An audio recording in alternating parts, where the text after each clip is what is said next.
Aku selalu percaya orang terdekat tak akan mengkhianati. Sampai malam ketika semua bukti mengarah pada satu nama. Nama yang seharusnya paling kujaga, tapi justru ingin menyingkirkanku.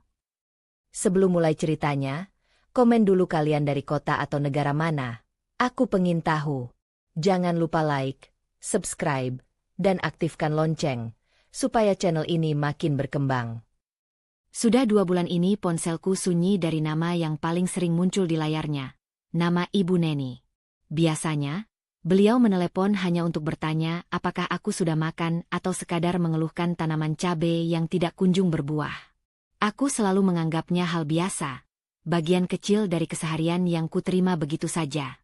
Baru sekarang aku sadar, sunyinya terasa seperti sesuatu yang mengiris dari dalam. Aku menatap layar ponsel yang gelap, memencet kontak ibu untuk kesekian kalinya. Nada sambung hanya berputar, kemudian terputus. Tidak ada pesan, tidak ada panggilan balasan. 2 bulan. Terlalu lama untuk seorang perempuan yang selalu cerewet menegurku jika aku terlambat membalas pesan setengah hari saja. Masih belum aktif. Suara Andi terdengar dari arah dapur. Nadanya datar, hampir seperti orang yang sudah tahu jawabannya. Tidak, jawabku pelan. Mungkin ponselnya rusak, atau dia sibuk, atau... Lis, Andi memotong, lalu berjalan mendekat sambil mengeringkan tangannya dengan handuk kecil. Sudah kubilang, ibumu mungkin sedang butuh waktu sendiri. Dia juga pernah ceritakan, dia ingin jauh dari hiruk-pikuk dulu.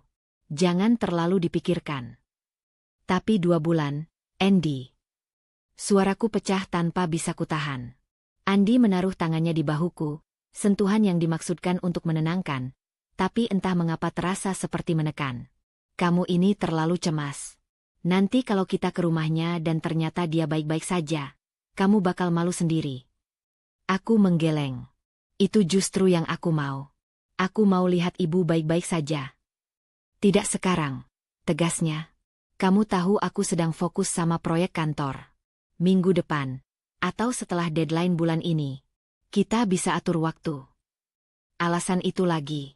Sejak awal, Andi selalu menunda. Minggu depan. Habis lembur dulu. Nanti saja. Padahal jarak rumah ibu cuma 1 jam perjalanan. Tidak ada yang benar-benar menghalangi kami kecuali keengganan Andi yang tidak pernah ia jelaskan. Aku menarik napas panjang. Kenapa kamu tidak mau ke sana?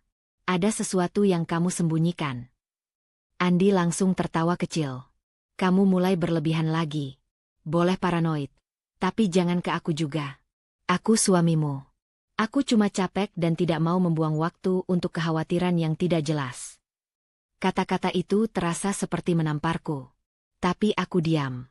Karena begitulah biasanya Andi mengakhiri percakapan yang tidak ia sukai, menjadikanku pihak yang salah. Aku tahu polanya, namun bagian diriku masih berharap aku salah menilai. Aku berjalan kembali ke ruang tamu, duduk di sofa, lalu menatap jendela yang memantulkan cahaya sore. Rumah ini terasa terlalu hening. Andi kembali sibuk dengan urusannya, sementara pikiranku berkecamuk antara rasa bersalah dan kegelisahan tak berujung. Sambil memejamkan mata, aku mencoba mengingat percakapan terakhir dengan ibu. Waktu itu dia bilang sedang tidak enak badan, tapi tidak terdengar serius. Beliau ingin beristirahat beberapa hari dan janji akan mengabari. Janji yang tidak pernah ditepati. Mungkin aku cuma kelelahan. Lis, begitu katanya. Tidak ada tanda-tanda bahwa sesuatu lebih buruk sedang terjadi. Saat membuka mata, perasaan tidak nyaman masih menempel erat di dada. Ada sesuatu yang tidak benar. Sesuatu yang lebih besar dari sekadar ponsel rusak atau ibu yang butuh ketenangan. Aku mencoba menghubungi nomor rumah ibu melalui telepon kabel, tapi tidak ada jawaban. Dari jendela, aku melihat Andi berdiri di ambang pintu dapur, memperhatikan gerak-gerikku. Ia tidak berkata apapun, hanya mengamati. Sikap itu membuatku semakin gelisah. Andi, panggilku akhirnya. Kalau kamu sibuk, aku bisa pergi sendiri. Tidak apa-apa. Sorot matanya berubah seketika. Bukan marah, tapi dingin. Tidak perlu. Aku bilang nanti saja. Tapi aku... Liska, suaranya menurun tapi tegas. Jangan pergi sendiri. Aku terpaku. Ada sesuatu dalam larangan itu, sesuatu yang terdengar terlalu keras meski diucapkan pelan. Aku berusaha membaca wajahnya, mencari alasan di balik kalimat itu, namun yang terlihat hanyalah ketidaksukaan yang ia tutupi dengan rapi. Aku cuma khawatir terjadi apa-apa, tambahnya cepat, seolah sadar ucapannya tadi terlalu tajam. Namun telingaku menolak menerima alasan itu begitu saja. Malam itu, aku tidak bisa tidur. Aku terus menatap layar ponsel yang tetap sunyi, menatap langit-langit, lalu menatap pintu kamar. Di sampingku, Andi sudah tertidur lelap, atau pura-pura lelap, aku tidak bisa memastikan. Setiap menit terasa seperti desakan untuk bergerak. Ketakutanku bukan lagi soal tidak mendapat kabar dari ibu, tapi juga soal sesuatu yang terasa tidak wajar di antara aku dan Andi. 2 bulan tanpa kabar adalah satu hal, tapi reaksi Andi adalah hal lain. Aku menggenggam ponsel lalu duduk di tepi ranjang. Pikiranku berputar cepat, mengingat semua alasan yang Andi berikan, semua penundaan, semua sikapnya hari ini. Dan tiba-tiba satu pikiran muncul begitu saja, jelas seperti cahaya yang menembus gelap. Kalau aku tidak pergi sekarang, aku mungkin tidak pernah tahu apa yang sebenarnya terjadi. Pelan-pelan, aku bangkit. Napasku berat. Tapi langkah kecil itu terasa seperti awal dari sesuatu yang tidak bisa kutunda lagi. Untuk pertama kalinya sejak 2 bulan lalu, aku membiarkan diriku mempertimbangkan sesuatu yang selama ini kutahan. Mengunjungi rumah ibu tanpa sepengetahuan Andi. Liska menatap layar ponselnya yang gelap, jemarinya gemetar halus. Keinginan untuk memberitahu Andi muncul seperti kilatan kecil di pikirannya, tapi ia menahannya. Percakapan terakhir mereka, suara Andi yang terdengar ragu, seolah masih menyembunyikan sesuatu, masih menggantung di telinganya. Itu sudah menjadi cukup alasan. Jika ia ingin tahu kebenaran, ia harus pergi sendiri. Ia menarik napas panjang, pelan-pelan menutup laci meja rias agar tidak menimbulkan suara. Rumah begitu sunyi, hanya suara jarum jam yang bergerak. Tanpa menyalakan lampu, ia mengambil tas kecil, memasukkan ponsel, dompet tipis, dan kertas catatan berisi alamat rumah Ibu Neni yang sudah mulai kusam. Catatan itu ditemukan di sela buku lama peninggalan suaminya, dan hanya itu satu-satunya jejak tentang perempuan yang disebut-sebut sebagai pemilik ramuan herbal yang membantu kesehatan Andi dulu. Tanpa perlu memikirkan lebih jauh, Liska mengenakan jaket tipis. Ia sempat ragu saat meraih kunci, takut suara besinya menimbulkan bunyi yang membangunkan siapapun. Namun semuanya tetap sunyi. Begitu keluar dari rumah, hawa malam menyentak kulitnya. Lampu jalan temaram, sedikit berkabut. Seolah malam itu tahu ia sedang menyimpan sesuatu, ikut menjaga rahasianya. Di dalam taksi online, Liska terus menunduk. Sang sopir sempat melirik dari kaca spion. Tujuannya benar, Bu? Daerahnya agak masuk ke dalam, jarang ada orang lewat. Ya, Pak. Saya hafal. Memang di sana. Suaranya terdengar lebih mantap daripada yang ia rasakan. Mobil melaju menembus jalanan sempit. Beberapa kali guncangan membuat Liska memegang erat sisi kursi. Untuk meredakan kecemasan, ia mencoba mengingat ulang petunjuk yang ia temukan. Gang kecil setelah warung kayu, rumah dengan pagar hijau tua. Ia sempat mengucapkannya dalam hati berulang-ulang. Namun rasa gelisah itu tetap menguasai. Yang tidak ia antisipasi adalah bayangan pertanyaan yang terus berdatangan. Jika benar Ibu Neni mengetahui sesuatu tentang suaminya, mengapa alamat ini seakan sengaja disembunyikan? Mengapa Andi terlihat terkejut ketika ia menanyakan nama itu? Jawaban-jawaban yang mungkin muncul justru membuatnya ingin memutar balik. Tapi kini sudah terlambat. Mobil akhirnya berhenti tepat di ujung gang. Sopir memandangnya lagi. Sampai sini saja bisa, Bu. Mobil nggak bisa masuk. Terima kasih, Pak. Liska tersenyum tipis sebelum turun. Begitu kakinya menyentuh tanah, atmosfer gang itu seperti berbeda dari tempat lain di kota. Udara lebih pengap, lampu-lampu rumah hanya beberapa yang menyala, dan suara anjing dari kejauhan menggema panjang. Ia mempercepat langkah, memegangi tas di dadanya. Pagar hijau tua itu muncul setelah belokan sempit. Catnya mengelupas. Sebagian tertutup lumut. Di sisi kiri, tanaman liar merayap seperti dibiarkan hidup tanpa kendali. Atap rumah tampak kusam, Beberapa genteng bahkan miring seolah hampir terjatuh. Liska menelan ludah. Inikah rumahnya? Ia mendekat. Bau lembab terasa sebelum ia mencapai pagar. Bau seperti kayu basah yang lama tidak dijemur. Tidak ada suara apapun dari dalam. Tidak televisi, tidak radio, tidak percakapan. Saat ia melihat jendela, tirainya tertutup rapat. Gelap.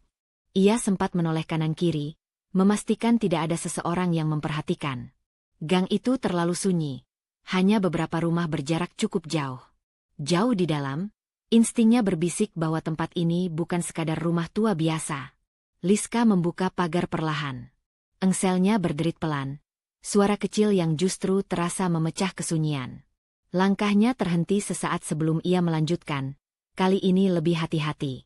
Rumput di halaman hampir setinggi lutut, seolah tidak ada yang merawatnya berbulan-bulan. Di samping pintu, terdapat pot tanah liat patah, isinya sudah kering dan pecah.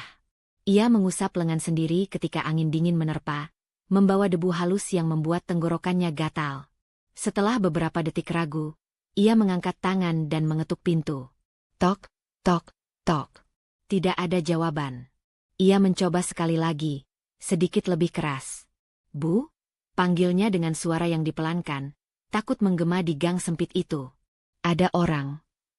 Masih sunyi. Liska menunduk, mencoba melihat ke celah bawah pintu. Gelap. Tidak ada cahaya lampu dari dalam. Tetapi ia memperhatikan sesuatu. Garis kecil di tepi bawah pintu tampak lebih rapat daripada pintu biasa. Seperti tertekan dari sisi dalam. Ia menarik napas, jantungnya berdetak cepat. Kemungkinan pertama yang muncul di kepalanya. Pintu ini dikunci dari dalam, bukan dari luar. Ada orang di dalam. Atau, ada seseorang yang seharusnya ada di dalam, tapi tidak ingin membuka. Ia memegang gagang pintu, hanya mencoba memutarnya tanpa niat memaksa. Terkunci. Dan cukup kuat. Bu. Ia mencoba lagi, kali ini lebih hati-hati, bukan memanggil, melainkan mendengarkan. Keheningan itu terasa tidak wajar. Tidak seperti rumah kosong. Lebih seperti rumah yang menahan napas. Liska menatap gagang pintu yang dingin di tangannya. Dalam sepersekian detik, sebuah kesadaran yang tidak ia inginkan menyentak pikirannya. Seseorang ada di dalam, tapi tidak ingin ditemukan. Gagang pintu dingin itu masih menempel di telapak tangan Liska ketika suara langkah kecil di belakangnya membuatnya tersentak.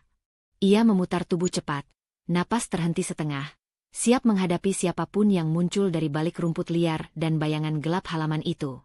Ternyata seorang perempuan tua sedang berdiri di dekat pagar.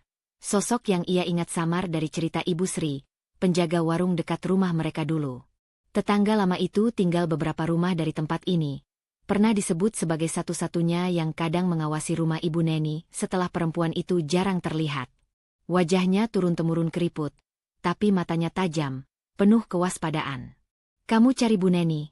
tanyanya lirih, seolah takut suara keras akan mengundang sesuatu yang tidak diinginkan. Liska mengangguk, menyeimbangkan suaranya yang hampir pecah. Rumahnya terkunci. Apakah beliau ada di dalam? Tetangga itu memandang ke arah jendela gelap. Beberapa hari ini pintunya memang gak pernah dibuka. Lampu juga gak pernah nyala. Tapi aku lihat bayangan lewat 2 malam lalu. Ia menelan ludah, kemudian menambahkan, "Kalau kamu benar mau masuk, aku bisa bantu. Pintunya sering macet. Ada cara bukanya." Liska ragu sesaat, tapi pilihan lain tidak ada. "Tolong," ujarnya, nyaris berbisik. Perempuan tua itu berjalan pelan ke dekat pintu. Ia menyentuh kusen, menekan sisi kayu tertentu, lalu menggeser pelat logam kecil yang hampir tidak terlihat.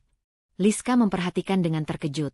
Ternyata pintu itu punya pengunci tambahan, bukan kunci biasa. "Bu Neni yang pasang itu," katanya biar aman. Nada suaranya mengandung ketidakyakinan, seolah ia sendiri tidak pernah percaya tujuan sebenarnya. Dengan sedikit tenaga, perempuan itu mendorong pintu. Engselnya berderit keras, memecah kesunyian gang. Aroma lembab langsung menerjang, campuran debu tua, obat herbal, dan sesuatu yang lebih tajam, seperti tanaman yang membusuk perlahan. "Kalau kamu mau masuk, aku tunggu di luar," kata tetangga itu sambil melirik ke dalam dengan gelisah. Aku nggak berani ke dalam lagi. Liska mengangguk pelan. Tidak ada niat mendesak perempuan itu. Ia tahu semua orang memiliki batas sendiri. Begitu melangkah masuk, udara sejuk dan pengap menyergapnya. Ruang tamu kecil itu gelap kecuali cahaya samar dari luar. Kursi rotan dibiarkan berdebu, meja kayu penuh botol kaca kosong. Kain putih menutupi lemari seperti ruangan disiapkan sebelum ditinggalkan lama. Tetapi ada jejak kaki tipis di lantai berdebu, masih baru. Ia bergidik. Dari belakang, tetangga tadi memperingatkan. Kalau kamu butuh bantuan, panggil saja. Aku di teras. Liska mengangguk tanpa menoleh dan berjalan masuk lebih dalam. Semakin jauh ia melangkah, semakin jelas aroma aneh itu, bukan hanya bau jamur atau kayu lembab. Ada sesuatu yang lebih menusuk hidungnya, membuat punggungnya terasa dingin. Bau itu mengarah ke bagian belakang rumah, ke arah gudang. Di ruang tengah, ia berhenti sejenak memperhatikan rak yang masih penuh botol berlabel tulisan tangan. Beberapa botol pecah, serpihan kacanya berserakan. Di sudut ruangan ada kursi terbalik. Tidak tampak seperti rumah yang ditinggalkan tenang. Lebih seperti seseorang pernah tergesa-gesa melakukan sesuatu. Ia menelan ludah, lalu melangkah menuju pintu kecil di ujung lorong. Gudang. Dari sana aroma itu semakin kuat. Campuran tanaman rempah yang membusuk, benda-benda basah yang tertutup kain, dan sesuatu yang metalik, bau yang sulit ia identifikasi. Saat ia tiba di depan pintu gudang, napasnya terhenti. Pintu itu dipasangi gembok baru. Warnanya masih mengilap, berbeda mencolok dari engsel pintu yang sudah berkarat. Debu di sekitarnya pun pecah, tanda baru dipasang beberapa hari terakhir. Gembok itu tidak ada saat ia berada di rumah ini bertahun lalu bersama suaminya, ketika mereka datang meminjam peralatan dari Ibu Neni. Ia ingat betul, pintu gudang dulu tidak pernah terkunci. Bahkan Ibu Neni sering membuka pintu itu lebar sambil menjelaskan tanaman herbalnya. Liska mengusap permukaan gembok dengan ibu jarinya. Dingin. Pada. Baru. Seseorang sengaja menutup gudang ini. Bukan untuk keamanan biasa, melainkan seperti ingin menahan sesuatu, atau seseorang. Jantungnya berdetak keras, hampir menyakitkan. Ia menoleh sebentar ke arah pintu depan. Tidak ada suara dari tetangga. Hanya keheningan yang makin menekan telinganya. Dalam kepala Liska, gambaran-gambaran muncul tanpa bisa ia kendalikan. Bayangan tubuh yang terbaring, sesuatu yang disembunyikan, jejak yang coba dihilangkan. Ia mengembuskan napas, mencoba menenangkan diri. Tangan kanannya perlahan meraih gembok. Ujung jarinya menyentuh permukaan besi itu. Dan untuk sesaat, hanya sesaat, ia yakin bahwa apapun yang berada di balik pintu gudang itu akan mengubah seluruh jawaban yang ia coba cari sejak awal. Liska menarik napas panjang, tubuhnya menegang. Ia meletakkan kedua tangannya pada gembok dan bersiap untuk membukanya. Gembok itu akhirnya jatuh dengan suara logam pendek ketika Liska memukulnya sekali lagi dengan batu yang ia temukan di dekat rak kayu. Tangannya bergetar hebat, bukan hanya karena tenaga yang ia keluarkan, tetapi karena firasat gelap yang sejak tadi menekan dadanya tanpa henti. Ia menarik napas panjang sebelum mendorong pintu gudang dengan perlahan. Pintu itu terbuka hanya beberapa sentimeter. Lalu udara dingin dan bau menyengat menyembur keluar. Campuran lembab, tanah basah, dan sesuatu yang menusuk. Bau yang tidak akan bisa disalahartikan oleh siapapun. Tubuh Liska melemas seketika. Lututnya nyaris goyah. Tetapi ia memaksa dirinya tetap berdiri. Ia harus melihat. Ia harus memastikan dengan matanya sendiri. Pintu terdorong lebih jauh, dan cahaya remang dari lorong menyingkap bagian dalam gudang. Rak-rak tua berdebu masih berdiri seperti dulu, penuh botol rempah dan peralatan berkebun. Tapi di tengah ruangan, di atas lantai tanah yang mulai berjamur, sesuatu tergeletak diam. Tertutup kain tipis yang menyerap kelembapan dan menyisakan bentuk tubuh di bawahnya. Liska menutup mulutnya dengan kedua tangan saat tubuhnya bereaksi lebih cepat daripada pikirannya. Tangisnya pecah tanpa suara. Hanya hawa dingin yang keluar dari tenggorokan. Ia melangkah maju selangkah demi selangkah, seolah takut kain itu bergerak atau ada sesuatu lain yang menunggu. Tapi tubuh itu tetap diam. Tidak ada gerakan. Tidak ada napas. Ia berlutut perlahan, tangan gemetar saat meraih ujung kain. Bu, panggilnya pelan, hanya udara yang keluar. Ia menarik kain itu sedikit. Cukup untuk melihat rambut yang sudah mulai kering, tersusun kusut di sekitar wajah yang sebagian tertutup bayangan. Cukup untuk melihat garis pipi yang ia kenal sejak kecil. Cukup untuk menghancurkan seluruh harapan kecil yang tadi menggantung di hatinya. Liska menarik kain itu penuh. Dan dunia runtuh. Wajah Ibu Neni, pucat dan kaku, terbuka di depannya. Matanya terpejam, seolah sedang tidur, tetapi warna kulitnya yang kehijauan tidak meninggalkan ruang untuk penyangkalan. Liska tersandung mundur sambil memukul lantai dengan telapak tangan, tidak peduli debu atau tanah yang menempel. Bu! Bu! Suaranya patah, terbelah oleh penolakan yang terlalu besar untuk ditampung dada yang kecil. Ia menggapai tubuh ibunya lagi, kali ini dengan kedua tangan yang bergetar tak terkendali. Ia menempelkan keningnya ke pundak ibunya yang dingin, membiarkan air matanya jatuh tanpa bisa ditahan. Ruangan itu seperti berputar, seperti menariknya ke pusaran yang menenggelamkan. Butuh beberapa saat bagi otaknya untuk menerima kenyataan bahwa tubuh ini tidak lagi bisa diselamatkan. Tidak ada pertolongan. Tidak ada waktu yang tersisa. Hanya kehilangan yang telanjang. Liska tersentak ketika suara pintu depan berderit halus seperti disentuh angin. Ia menegakkan punggung cepat, napas terengah, telinganya menangkap setiap suara dari dalam rumah. Namun tidak ada langkah kaki. Tidak ada suara pintu ditutup. Hanya rumah yang kembali diam. Ia mengusap wajahnya kasar, memaksa dirinya fokus meski kepalanya berdenyut. Ada sesuatu yang salah sejak ia tiba. Rumah tertutup rapat, lampu tak pernah menyala, rak-rak terganggu, dan sekarang, gudang yang digembok dengan gembok baru. Seseorang memang sengaja mengunci tempat ini. Seseorang tidak ingin ada yang menemukan tubuh Ibu Neni. Liska mundur perlahan dari tubuh ibunya, berdiri dengan susah payah. Ia menatap sekeliling gudang, mencoba mencari sesuatu yang bisa menjelaskan. Namun yang ada hanya barang-barang lama, tanah, dan kain rusak yang tadi menutupi tubuh itu. Benda di dekat rak menarik perhatiannya. Jejak sepatu. Segar. Tidak berdebu seperti bagian lantai lainnya. Ia meraba dadanya, mencoba meredakan degup jantungnya yang kini berkecamuk dalam ritme aneh. Deduksi ini datang tanpa bisa ia hentikan. Seseorang ada di rumah ini dalam beberapa hari terakhir. Seseorang memasuki gudang. Seseorang memasang gembok. Dan seseorang itu tahu apa yang terjadi pada ibunya. Napas Liska menyempit. Dalam sekejap, wajah Andi muncul di benaknya. Cara suaminya selalu menunda untuk mengajak mencari Ibu Neni. Alasan kosong. Dan bagaimana ia terlihat tegang setiap kali Liska mengungkit 2 bulan tanpa kabar. Ada hal-hal yang tidak pernah ia perhatikan dulu karena ia ingin percaya. Sekarang setiap detail kecil itu berdiri seperti duri di depan matanya.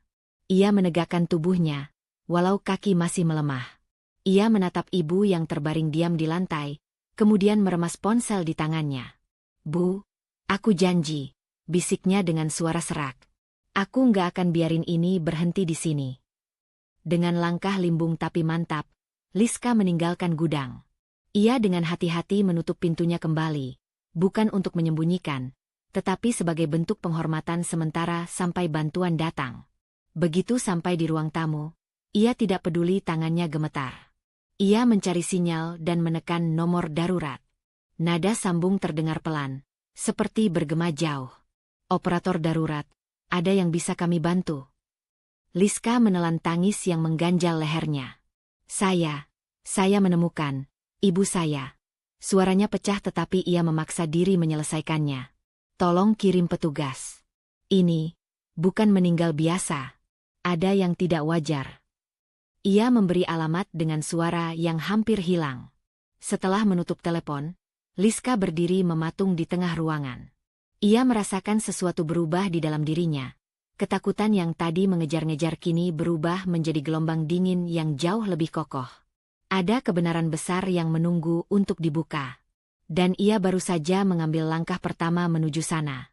Sirene yang meraung pelan mendekati rumah membuat Liska berdiri lebih tegak, meski tubuhnya masih gemetar. Cahaya merah dan biru memantul di dinding ruang tamu yang gelap, seperti denyut nadi yang tidak stabil. Ketika petugas memasuki halaman rumah, mereka bergerak cepat, tidak banyak bicara, hanya isyarat tangan, langkah mantap, dan suara radio yang pendek. Liska kembali membuka pintu lebar, memberi akses seluas mungkin.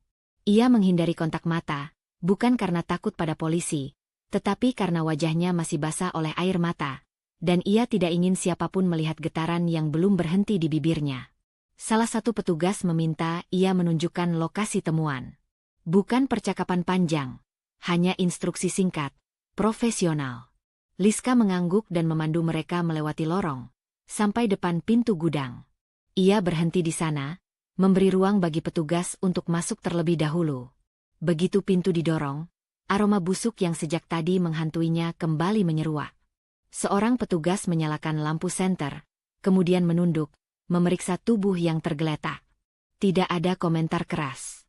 Hanya percakapan lirih melalui radio, permintaan forensik, dan catatan singkat. Liska memeluk lengannya sendiri, berusaha menahan tubuh yang ingin rebah. Ia mendengar potongan kalimat, rigor sudah lanjut, posisi tubuh tidak wajar, luka yang harus didokumentasikan, tidak mungkin terjatuh sendiri. Semua disampaikan cepat, tanpa intonasi emosional. Namun bagi Liska, setiap kata seperti belati yang menambah kejelasan. Ini bukan kematian alami. Bukan sekadar kecelakaan. Salah satu petugas melihat gembok baru di lantai dekat pintu. Ia mengangkatnya dengan sarung tangan, memperhatikan bekas benturan. Ini baru, gumamnya pelan sebelum menyerahkannya pada rekannya untuk difoto. Liska menelan ludah. Ketika petugas mengonfirmasi bahwa gudang seharusnya tidak terkunci begitu rapat, dadanya kembali berdesak.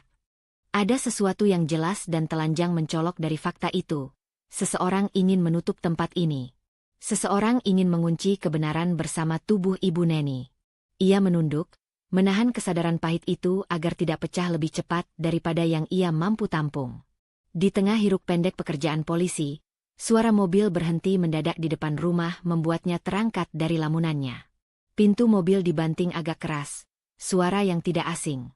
Detik berikutnya, langkah cepat mendekat, dan nama Liska dipanggil dengan nada yang ia kenal sangat baik. Nada yang berusaha terdengar khawatir, tapi terdengar dibuat-buat. Andi. Suaminya muncul di ambang pintu, napas tersengal seolah berlari. Wajahnya tampak terkejut, atau mungkin berusaha menunjukkan keterkejutan. Ia memandang Liska, lalu ke arah polisi, lalu ke ruang dalam. Apa yang terjadi? Kenapa kamu di sini? Kenapa ada polisi? Liska membuka mulut, tapi suara tidak langsung keluar. Tidak ada kata yang cukup tepat. Tidak ada cara untuk menyampaikan kehilangan ini dalam satu kalimat. Andi melangkah cepat, memegang bahunya. Kamu kenapa? Kamu kelihatan. Kok basah semua? Kamu nangis? Ada apa sebenarnya? Suaranya terdengar intens, tapi ritmenya tidak konsisten. Terlalu cepat, terlalu agresif di beberapa detik, lalu tiba-tiba terlalu lembut. Liska menyingkirkan tangannya perlahan. Aku menemukan ibu. Ucapnya dengan suara patah namun tegas. Di gudang. Andi membeku. Reaksinya tidak seperti orang yang kehilangan mertua atau orang yang terkejut mendengar kabar kematian. Bukan shock yang memucatkan wajah atau keheranan bingung yang natural. Ada ketegangan kecil di rahangnya, seolah ia sedang menghitung sesuatu dalam kepalanya sebelum merespons. Lalu ia menghela napas panjang, menutup wajah dengan kedua tangan. Astaga! Jadi, dia meninggal. Namun ia tidak bertanya bagaimana. Tidak bertanya sejak kapan. Tidak bertanya kenapa tubuhnya ada di gudang. Dan itu membuat sesuatu di dalam diri Liska bergerak. Rasa ragu yang berubah menjadi garis kecurigaan jelas. Petugas mendekat dan menanyai beberapa hal dasar pada Liska. Kapan ia tiba? Siapa saja yang punya akses rumah? Apakah ada kunci cadangan? Liska menjawab setenang mungkin. Sementara Andi berdiri sedikit jauh, tangan disatukan di belakang punggung seperti seseorang yang tidak ingin terlihat. Sesekali ia mencuri pandang ke arah gudang. Bukan takut. Lebih seperti memastikan sesuatu tidak terungkap. Liska memperhatikan setiap gerakannya. Setiap detail kecil. Cara Andi menelan ludah saat polisi menyebutkan gembok baru. Cara ia memalingkan wajah saat mendengar tubuh Ibu Neni ditemukan dalam posisi yang mencurigakan. Cara ia menggenggam tangan kiri dengan kanan, tekanan yang tidak biasa, kebiasaan lamanya ketika ia gelisah atau berbohong. Ia mengenal gerakan itu. Ia mengenal nada suara itu. Dan hal yang membuatnya paling sulit bernapas adalah, ia mengenal alasan di balik itu. Ketika polisi meminta Liska untuk menunggu di ruang depan, ia melangkah perlahan, menyandarkan punggung pada dinding yang dingin. Andi berdiri beberapa meter darinya, tangan disilangkan, tatapan kosong ke lantai. Tidak ada pendekatan, tidak ada keinginan menenangkan istrinya. Seolah ia takut mendekat. Seolah ada tarikan tak terlihat yang membuatnya menjaga jarak. Liska memejamkan mata sesaat. Fakta, jejak, dan reaksi yang ia lihat sepanjang hari menyatu menjadi satu garis lurus yang mengarah pada kesimpulan yang tidak ingin ia ucapkan. Ada sesuatu yang disembunyikan Andi. Dan ia tahu, ini baru permulaan dari apa yang harus ia bongkar. Rumah terasa lebih sempit ketika polisi akhirnya pergi. Sunyi menempel seperti lapisan debu yang tidak bisa dihapus. Lampu ruang tamu remang. Udara mengendap di antara mereka. Liska berdiri dekat jendela, memegang lengannya sendiri, sementara Andi berdiri di tengah ruangan seperti seseorang yang sedang menunggu hukuman. "Lis," suara Andi pecah pelan. "Kamu nggak seharusnya kesini sendirian." Liska tidak membalikkan badan. "Kalau aku bilang dulu ke kamu, kamu pasti melarang." Andi diam. Hanya tarikan napasnya yang terdengar tidak stabil. Ketika ia melangkah mendekat, Liska akhirnya menoleh. Dan untuk pertama kalinya hari itu, ia benar-benar melihat suaminya. Bukan sekadar wajahnya yang familiar, tetapi ekspresi kecil yang sering ia abaikan. Ketidaksabaran halus di matanya, garis tipis di rahang yang menegang, senyum yang tidak pernah sepenuhnya mencapai mata. Selama bertahun-tahun ia menafsirkan itu sebagai kelelahan, sebagai tekanan kerja, sebagai cara Andi mengatasi stres. Tapi sekarang, setiap detail itu berubah wujud menjadi sesuatu yang berbeda, sesuatu yang gelap, sesuatu yang tidak cocok dengan situasi kehilangan seorang ibu mertua. Andi menarik napas panjang, mencoba mengatur nada suara. "Aku cuma khawatir kamu bakal salah paham. Situasi kayak gini gampang bikin orang mikir yang enggak-enggak." Liska mengangkat dagu sedikit. "Salah paham apa?" Andi melirik ke arah lorong menuju gudang. Cepat tapi jelas. Kematian orang tua itu selalu kompleks. Kadang bisa terjadi hal-hal yang kelihatan janggal padahal sebenarnya. "Siapa yang bilang kematiannya janggal?" potong Liska pelan. Andi terhenti. 1 detik. 2 detik. Dan dalam jeda itu, Liska mendengar apa yang tidak diucapkan. Andi tahu sebelum ia cerita. Ia mengetahuinya terlalu cepat. Liska menatap lurus, tidak menurunkan pandangannya. "Aku belum bilang apa-apa soal apa yang ditemukan polisi. Kamu yang menyebut itu janggal." Andi mengerjap, lalu tertawa pendek, tawa tanpa humor. "Lis, tolonglah. Kamu lagi emosional. Kamu pasti salah tangkap maksud aku." Kalimat yang sama. Nada yang sama. Strategi yang sama. Tiba-tiba kenangan kecil muncul tanpa diundang. 2 tahun lalu, Andi mematahkan vas pemberian Ibu Neni karena marah setelah telepon kerjanya tidak berhenti berbunyi. Ketika Liska menangis karena vas itu hadiah penting, Andi memeluknya erat dan berkata, "Kamu terlalu sensitif. Kamu pasti salah ingat. Vas itu kan memang sudah retak." Padahal Liska tahu vas itu baru ia lap sehari sebelumnya. Utuh. 6 bulan lalu, ketika rekening mereka tiba-tiba berkurang, Andi mengatakan ia hanya melakukan transfer otomatis untuk tabungan. Tetapi ia tidak pernah mau menunjukkan bukti transaksi. "Kamu nggak perlu lihat semuanya. Kamu kan gampang panik kalau lihat angka turun," katanya. Dan Liska percaya. Karena saat itu ia memang mudah panik. 3 minggu lalu, saat ia mengatakan ingin mengunjungi Ibu Neni karena sudah 2 bulan tak ada kabar, Andi meletakkan tangannya di pundak Liska sambil menatap mata dalam-dalam. "Kamu cuma capek, sayang. Istirahat dulu. Mama kamu pasti baik-baik aja. Jangan buat diri kamu stres." Liska mengalah. Karena ia ingin percaya suaminya peduli. Sekarang, semua itu menyatu menjadi satu pola yang pahit. Andi selalu membelokkan pikiran Liska. Membuat ia merasa berlebihan. Mengubah fakta kecil agar dirinya tetap memegang kendali. Dan malam ini, nada yang sama kembali muncul. Andi melangkah lebih dekat, menurunkan suaranya. Liska, kamu percaya sama aku, kan? Aku cuma mau kamu tenang. Ini semua pasti akan jelas kalau sudah ada hasil penyelidikan. Ia mengulurkan tangan, hendak menyentuh bahu Liska. Liska mundur setengah langkah. Gerakan itu kecil, tapi cukup untuk membuat Andi membeku. Rahangnya mengencang. Kamu kenapa menjauh? Aku capek, jawab Liska tenang. Suaranya stabil, tapi jari-jarinya saling menggenggam erat. Aku mau sendiri dulu. Andi mempelajari wajahnya. Ia mencoba tersenyum, tapi ketidaktulusan tampak di tiap lengkungan bibirnya. Ya sudah, tapi jangan bikin masalah baru. Kita harus kerjasama. Jangan bikin polisi salah paham. Kalimat itu menusuk lebih dari yang ia duga. Dan Liska menangkapnya. Andi lebih takut polisi salah paham daripada berduka kehilangan ibu Neni. Aku mandi dulu, ucapnya. Kamu tunggu di mobil. Liska. Tolong. Andi akhirnya melangkah keluar, meski dengan enggan. Ia menutup pintu, tapi tidak sepenuhnya. Hanya ditarik setengah, seakan ingin memastikan ia masih bisa memantau. Liska menunggu sampai suara langkahnya menghilang dari teras. Begitu rumah kembali sunyi, ia mengambil ponselnya. Tangannya gemetar sedikit, namun pikirannya lebih jernih daripada beberapa jam terakhir. Ia membuka galeri, men-scroll foto-foto lama, rekaman tanggal, waktu, momen ketika Andi berada di luar kota atau mengaku lembur. Ia memeriksa pesan lama, bukti transfer, catatan kecil yang dulu ia abaikan. Dan setiap kali menemukan celah waktu yang tidak sinkron, ia menandainya diam-diam. Ini bukan sekadar firasat lagi. Ada sesuatu yang Andi sembunyikan.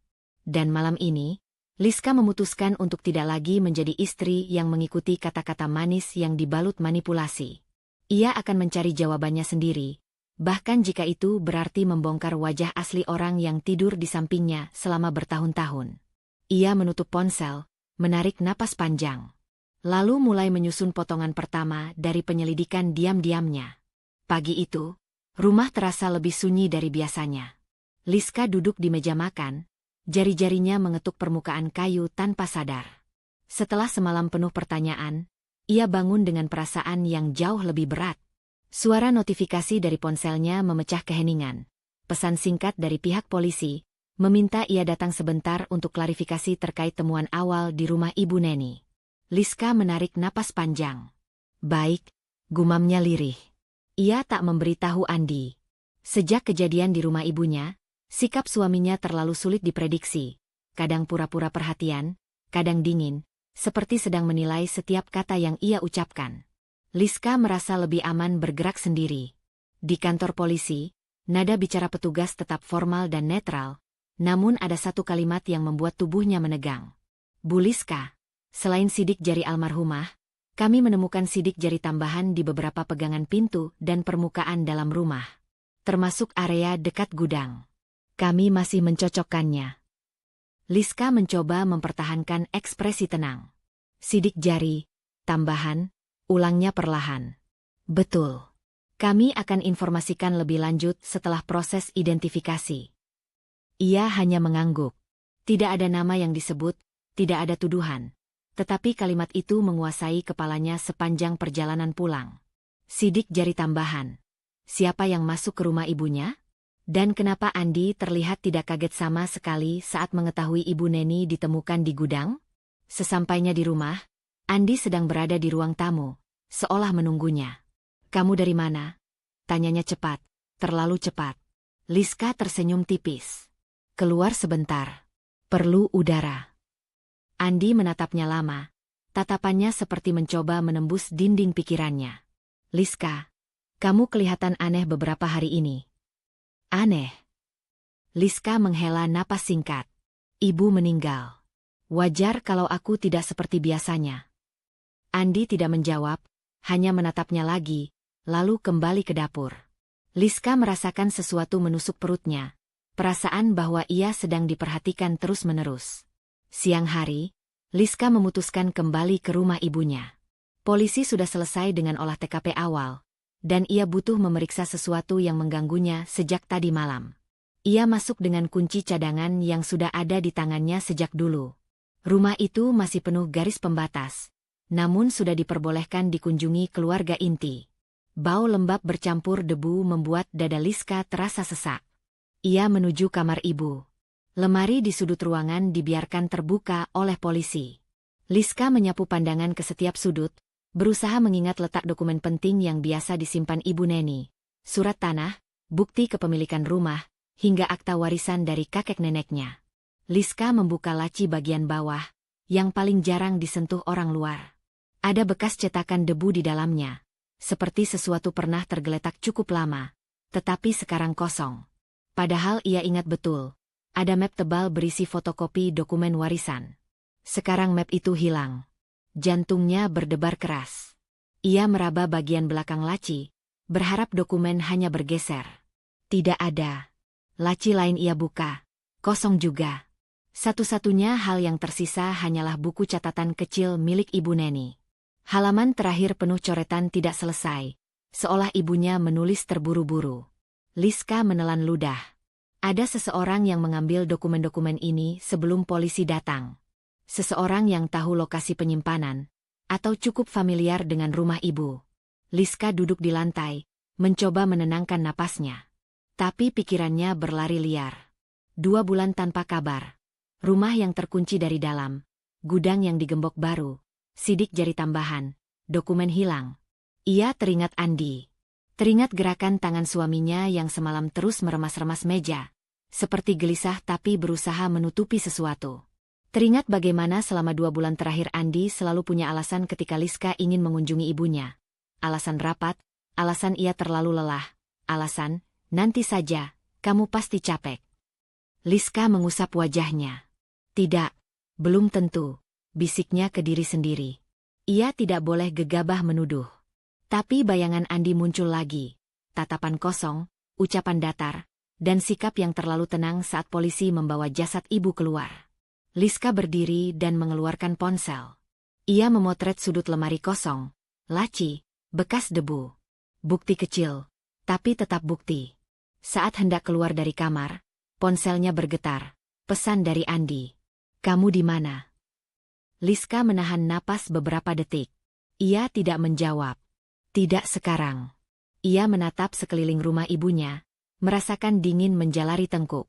Ada potongan-potongan kecil yang mulai saling terhubung, tapi belum membentuk gambaran penuh. Dan justru itu yang paling menakutkan. Liska melangkah menuju pintu depan dengan kepala penuh ketegangan. Ia tahu satu hal, semakin banyak ia menemukan kejanggalan, semakin sedikit ia bisa mempercayai orang terdekatnya sendiri. Ketika menutup pintu dan mengunci kembali, ia merasakan dada mengencang, campuran takut, marah, dan terancam. Ia belum punya bukti kuat. Tapi hatinya mulai sadar sesuatu tentang Andi tidak lagi masuk akal. Dan perasaan itu menempel padanya seperti beban yang sulit dilepaskan. Rumah sore itu terasa seperti kotak kecil yang menahan napas. Liska duduk di ujung sofa, ponsel digenggam erat. Ia sudah menyusun kalimat sepanjang perjalanan pulang. Tetapi begitu mendengar suara langkah Andi mendekat, pikirannya mendadak kosong. Hanya detak jantungnya yang memukul telinga. Andi muncul di ambang pintu ruang tamu dengan ekspresi datar. Kamu ngilang seharian. Dari mana aja? Liska mengangkat wajah perlahan. Aku ke rumah ibu. Andi berhenti. Tidak terkejut, tidak panik. Hanya jeda singkat seperti sedang memilih respon. Oh. Ia mengangguk kecil. Kenapa gak bilang? Aku cuma perlu lihat-lihat, jawab Liska. Suaranya terdengar lebih tenang dari perasaannya sendiri. Kamu kan bilang terakhir kali kamu kesana itu 3 bulan lalu.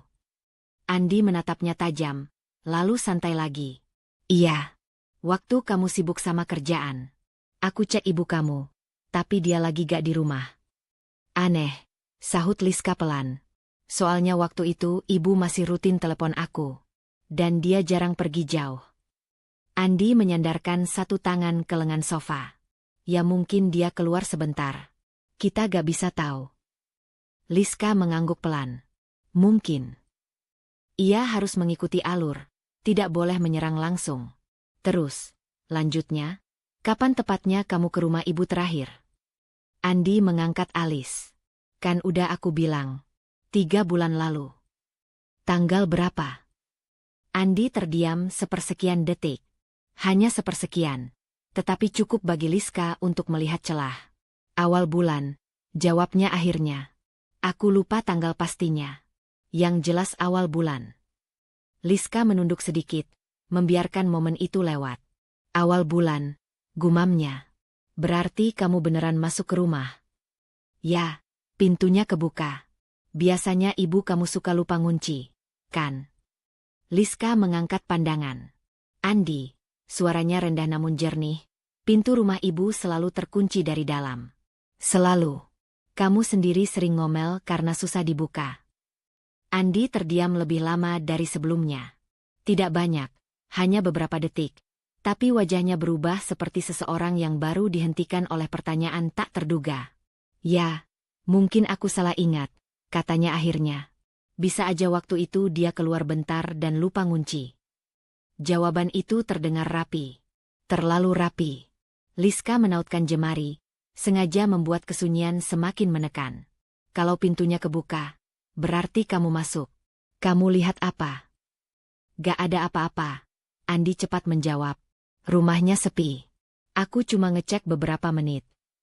Ngecek bagian mana? Nada Liska tetap datar. Seperti sekadar ingin memastikan detail. Ya seluruhnya. Jawab Andi. Biar yakin saja ibu kamu baik-baik.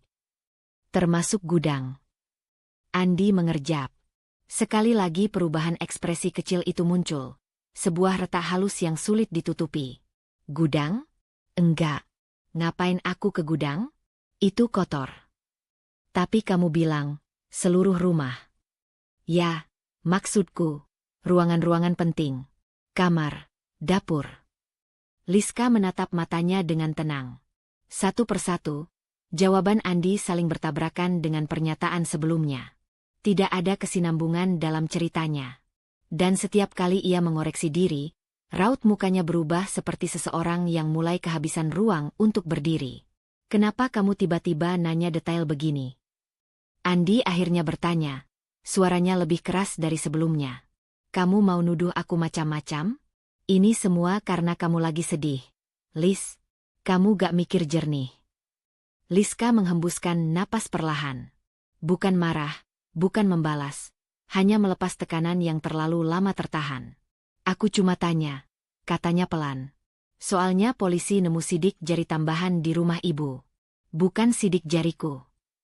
Andi membeku. Sekejap. Lalu wajahnya berubah jadi datar. Terlalu datar. Terus apa hubungannya sama aku? Katanya sengaja dibuat santai. Aku kesana 3 bulan lalu. Wajar dong kalau ada sidik jariku. Masalahnya, Liska menatapnya langsung. Sidik jari itu ditemukan pada gembok gudang yang baru. Gembok yang tidak ada 3 bulan lalu. Hening jatuh begitu saja. Mulut Andi terbuka sedikit, tapi tak ada kata keluar. Tangannya yang tadi mengepal di paha akhirnya bergerak, seperti mencari sandaran yang tidak ada. Liska melihatnya, kelimpungan kecil itu. Retak yang selama ini disembunyikan di balik sikapnya yang tenang. Akhirnya Andi tersenyum tipis, senyum yang tidak mengenai matanya. Liska, katanya lambat, kamu harus hati-hati. Kamu lagi gampang ke bawah suasana. Begitu ya? Liska berdiri, tidak menunggu jawaban. Terima kasih sudah menjawab. Ia melangkah melewati Andi. Tidak ada teriakan, tidak ada adu suara. Hanya tubuhnya sendiri yang terasa semakin tegang. Seperti seluruh firasat yang selama ini berputar-putar akhirnya mulai menemukan bentuk. Saat ia masuk ke kamar dan menutup pintu, Liska memejamkan mata. Firasat itu bukan lagi sekadar bisikan. Itu hampir menjadi kepastian. Langit pagi itu tampak pucat, seolah ikut menahan sesuatu yang berat di udara. Liska duduk di dalam mobil, kedua tangannya menggenggam setir begitu erat sampai buku jarinya memutih. Ia memandangi rumah Ibu Neni dari kejauhan. Masih sunyi, masih diam, begitu berbeda dari rumah yang biasanya penuh suara ibu yang cerewet namun hangat. Ketegangan yang menekan dadanya sejak beberapa hari terakhir tidak juga mereda.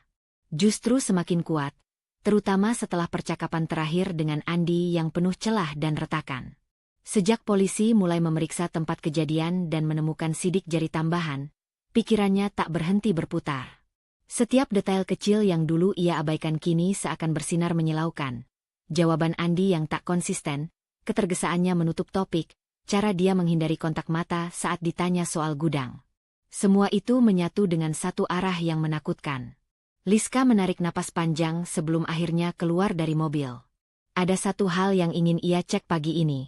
Di lingkungan rumah ibunya, beberapa tetangga memasang CCTV kecil menghadap jalan, bukan untuk alasan keamanan besar, tetapi sekadar kebiasaan setelah beberapa kejadian kehilangan barang kecil beberapa tahun sebelumnya. Liska ingat betul salah satu dari mereka pernah memberitahunya hal itu. Ia mendatangi pagar rumah tetangga yang dulu cukup dekat dengan Ibu Neni. Tidak ada nama baru, tidak ada orang baru, hanya suara dari balik pagar dan wajah yang sudah dikenalnya sejak lama. "Lis, kamu di sini lagi?" Suara itu terdengar hati-hati. "Iya, Bu," jawab Liska pelan. "Boleh saya minta waktu sebentar? Ada sesuatu yang ingin saya tanya." Wanita itu mengangguk dan mempersilakan Liska masuk. Mereka berbicara di ruang tamu sederhana. Liska tidak banyak menjelaskan, hanya menyebut bahwa polisi sedang memeriksa ulang pergerakan sekitar 2 bulan terakhir, dan ia butuh memastikan apakah ada rekaman kamera di sekitar tanggal itu. Tetangga itu mengambil ponsel dan menghubungkannya ke perangkat penyimpanan kamera yang sudah lama terpasang. "Aku gak janji rekamannya lengkap, tapi kita coba cari ya." Liska duduk tegang. Detik terasa seperti menit. Suara klik kecil terdengar dari perangkat, lalu layar ponsel memperlihatkan daftar tanggal yang masih tersimpan.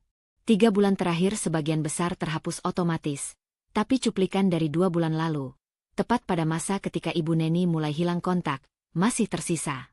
"Ini tanggal 12, kata wanita itu sambil memutar rekaman. Liska mencondongkan tubuh. Jalanan tampak sepi. Hanya angin yang menggerakkan dedaunan kecil di depan rumah. Tidak ada yang aneh. "Coba mundur sedikit. Tanggal 11, pinta Liska." Wanita itu menuruti. Rekaman berputar. Masih sepi. "Coba maju ke tanggal 14. Rekaman berganti. Pagi yang cerah, cahaya matahari memantul di trotoar. Seekor kucing melintas. Lalu sebuah motor berhenti pelan tepat di depan rumah Ibu Neni. Jantung Liska berhenti 1/8 detik. "Maju sedikit," bisiknya. Motor itu lebih jelas sekarang. Helm hitam. Jaket gelap. Postur yang terlalu familiar. Cara turun dari motor. Cara membuka tas. Gerakan yang pernah ia lihat ribuan kali di depan rumah mereka sendiri. Wanita tetangga itu ikut menahan napas. Itu, kayaknya Andi. Tidak bisa salah. Andi berdiri di depan rumah Ibu Neni, menatap sekeliling dengan gelisah, lalu berjalan menuju pintu. Ia tidak mengetuk. Ia mengeluarkan sesuatu dari kantong, kecil, mungkin kunci cadangan atau sesuatu yang mirip, dan masuk begitu saja. Rekaman memperlihatkan ia masuk pukul 9.14 pagi. Liska menggigit bibir. Tangannya mulai tremor. "Coba teruskan." Rekaman berjalan. 5 menit. 10 menit. 20 menit. Tidak ada tanda ia keluar. Lalu pada menit ke-37, Andi muncul lagi di layar. Gerakannya berbeda, lebih cepat, lebih gelisah. Ia menutup pintu dengan terburu-buru. Wajahnya menghadap kamera hanya sepersekian detik, tapi cukup untuk membuat perut Liska seperti jatuh ke dasar tubuh. Ia terlihat panik. Ia terlihat panik. Seperti seseorang yang baru memastikan sesuatu yang mengerikan. Tetangga itu menyentuh lengan Liska pelan. "Lis, kamu yakin mau lihat ini terus?" "Tolong, lanjut sedikit lagi," jawab Liska dengan suara bergetar. Rekaman bergulir. Andi mengunci pintu dari luar. Lalu ia mengeluarkan sesuatu dari tas, seperti gembok baru, dan memasangnya di pintu gudang samping rumah. Liska memejamkan mata keras-keras. Nafasnya patah. "Cukup," katanya akhirnya. Tetangga itu mematikan rekaman, tampak ragu apakah ia membuat situasi lebih buruk atau membantu membuka sesuatu yang penting. "Lis, kamu harus hati-hati. Ini bukan hal kecil." Liska mengangguk. tapi ia tidak bisa menjawab. Tenggorokannya seperti diselimuti batu. Ia berdiri perlahan, mengucapkan terima kasih dengan suara nyaris tak terdengar, lalu keluar dari rumah itu. Sesampainya di luar, angin terasa menusuk kulit meski matahari cukup hangat. Liska berhenti di pinggir jalan dan memegang pagar erat-erat. Rekaman itu nyata. Tidak ada interpretasi. Tidak ada alasan logis yang bisa menutupinya. Andi ada di rumah ibunya tepat di masa ibu menghilang. Andi memasang gembok baru. Andi masuk tanpa mengetuk. Dan ia pergi dengan panik. Seluruh tubuh Liska bergetar. Air mata muncul tanpa bisa ia tahan. Bukan karena sedih, tetapi karena sebuah kebenaran yang selama ini ia takuti akhirnya memiliki bentuk yang jelas. Bukti itu bukan lagi bayangan. Itu kenyataan. Dan kenyataan itu mengarah pada orang yang tidur di ranjang yang sama dengannya. Rumah terasa lebih sempit malam itu, seolah dinding-dindingnya ikut mendengarkan setiap tarikan napas Andi yang tak beraturan. Liska duduk di tepi ranjang sambil menundukkan kepala. Mencoba menenangkan diri setelah melihat rekaman CCTV yang masih menempel begitu jelas di pikirannya. Ia tahu ia belum boleh menunjukkan seluruh reaksinya. Ia harus mengamati Andi terlebih dahulu, memastikan arah geraknya, memastikan apakah ketakutannya memang benar. Tak butuh waktu lama. Andi masuk ke kamar dengan langkah tergesa, wajahnya pucat meski berusaha terlihat santai. "Kamu udah makan?" tanyanya. Suara dibuat seramah mungkin. Terlalu ramah. Liska mengangkat wajah perlahan. "Belum lapar." Andi tertawa kecil, terdengar kering. "Jangan terlalu dipikir, Lis. Semua ini, ya, kamu lagi capek. Kamu harus istirahat." Cara bicaranya mengalir terlalu cepat. Liska memperhatikan gerak mata Andi yang terus berkelana, tidak pernah benar-benar menatapnya utuh. Ada ketakutan di sana. Ketakutan yang bukan sekadar ikut sedih karena kehilangan ibu Neni. Ketakutan itu seperti seseorang yang menunggu sesuatu meledak. "Banyak hal yang harus aku urus besok," kata Andi tiba-tiba. "Jadi kalau aku keluar pagi-pagi banget, kamu jangan bingung." Liska mengerutkan kening. "Keluar kemana?" Andi menelan ludah, agak terlalu cepat. "Ada urusan kerja, mendadak." "Kerja?" Liska mengulang dengan nada datar. "Urusan yang mana? Kantor atau proyekmu?" "Ya pokoknya kerja," jawab Andi sedikit keras, lalu cepat-cepat memperbaiki nada. "Maksudku, banyak yang harus dibereskan." Liska memejamkan mata sejenak, membiarkan kebisuannya menekan Andi. Ia bisa merasakan kegelisahan lelaki itu makin menebal. Dan itu baru permulaan. Keesokan paginya, Liska bangun lebih awal. Andi tidak ada di sampingnya. Suara langkah tergesa dari ruang tamu membuatnya langsung tegang. Ia berjalan pelan ke arah suara itu, memastikan Andi tidak menyadari kehadirannya. Dari belakang pintu, ia melihat Andi menunduk di depan meja kecil dekat rak buku. Posisi tubuhnya menutupi sesuatu. Tas ransel terbuka lebar di sampingnya. Andi merogoh ke dalam laci yang seharusnya hanya berisi dokumen rumah dan surat-surat biasa milik Liska, bukan miliknya. Jantung Liska berdegup keras namun ia tetap diam. Andi mengambil beberapa berkas, memeriksanya cepat, lalu memasukkannya ke dalam tas. Liska mengenali sampul coklat kusam itu. Sampul yang sama dengan dokumen warisan Ibu Neni. Dokumen yang 2 hari lalu ditemukan hilang dari rumah ibu. Dokumen yang bahkan polisi catat sebagai bagian dari barang-barang yang menghilang secara misterius. Liska merasakan udara di sekitar seolah berhenti mengalir. Ia melangkah keluar dari bayang pintu. "Aku bingung," katanya tenang. "Kapan dokumen ibu itu pindah ke sini?" Andi terlonjak. Berkas di tangannya hampir jatuh. Gerakannya kaku saat menoleh. "Lis, kamu kagetin aku." "Jawab saja," ucap Liska pelan. "Kenapa dokumen warisan ibu ada di tasmu?" Andi mencoba tersenyum, tapi otot wajahnya menolak bekerja sama. "Aku cuma mau nyimpan mereka di tempat aman.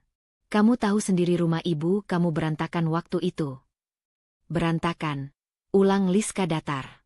"Tapi gembok gudangnya baru. Dan sidik jari tambahan ditemukan di sana." Andi terdiam. Liska mendekat, langkahnya stabil. "Kamu bilang ke polisi kamu gak pernah masuk ke gudang. Tapi gembok itu, kamu yang pasang.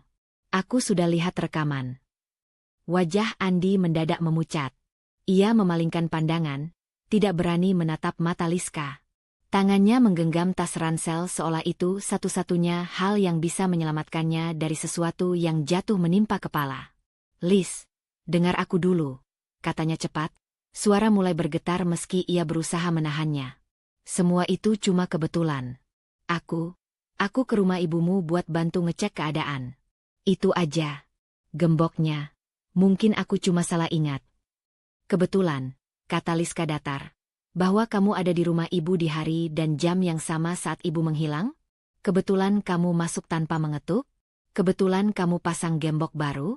Kebetulan dokumen ibu hilang dan sekarang ada di tasmu? Andi mulai gelisah. Aku gak ngambil apa-apa. Dokumen ini, aku cuma simpan buat kamu. Bukan buat aku. Kalau buat aku, Liska menatapnya tajam. Kenapa kamu sembunyikan? Andi membuka mulut, tapi tidak ada jawaban. Ia menelan ludah, wajahnya memerah karena campuran panik dan marah. Kamu salah paham. Kamu selalu suka bikin masalah dari hal kecil. Nyawanya hilang. Andi, suara Liska rendah, hampir seperti gemuruh. Ibu sudah meninggal. Dan semua petunjuk mengarah padamu.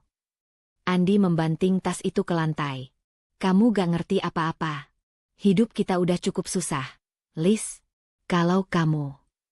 Ia terhenti. Seakan sadar ia hampir mengucapkan sesuatu yang tidak boleh keluar. Liska menatapnya tanpa berkedip. Kalau aku apa? Andi memalingkan wajah, rahangnya mengeras. Sudahlah. Aku harus pergi. Pergi kemana? Tanya Liska. Andi tidak menjawab. Ia meraih tasnya, tapi Liska lebih cepat. Ia menginjak tali tas dengan kakinya, membuat Andi terkejut dan menatapnya dengan ekspresi yang benar-benar telanjang.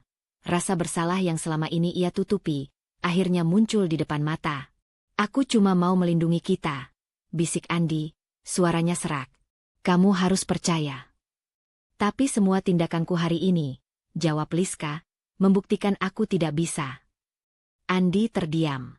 Tak satupun kata bisa ia keluarkan. Seluruh kebohongannya, seluruh upayanya untuk menutupi gerakannya, kini tersingkap jelas. Dan di wajahnya, Liska melihat sesuatu yang jauh lebih gelap dari sekadar kesalahan. Ia melihat niat. Ia melihat rencana.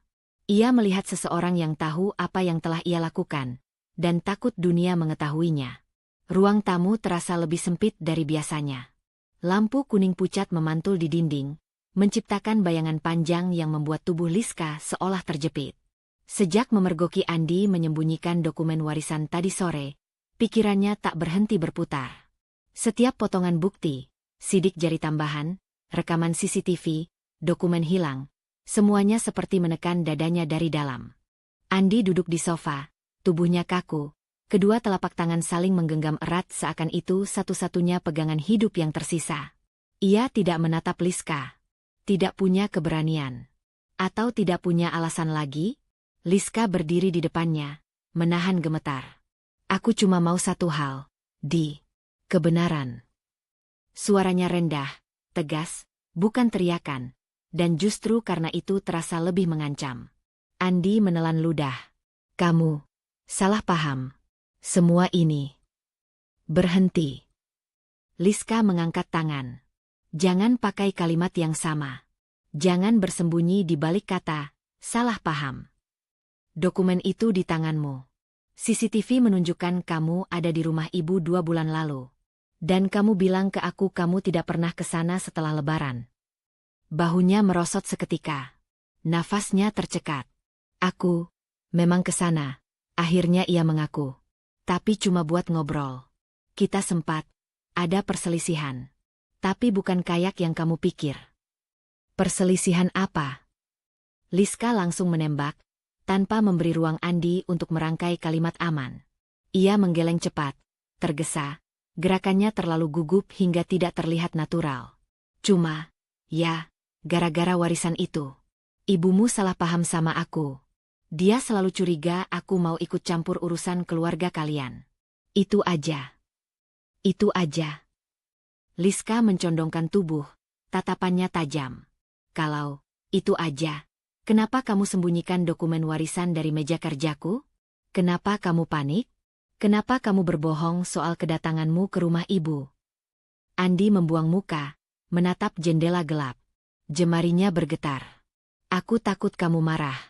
Aku takut kamu mikir yang enggak-enggak. Aku cuma mau ngecek isi dokumen.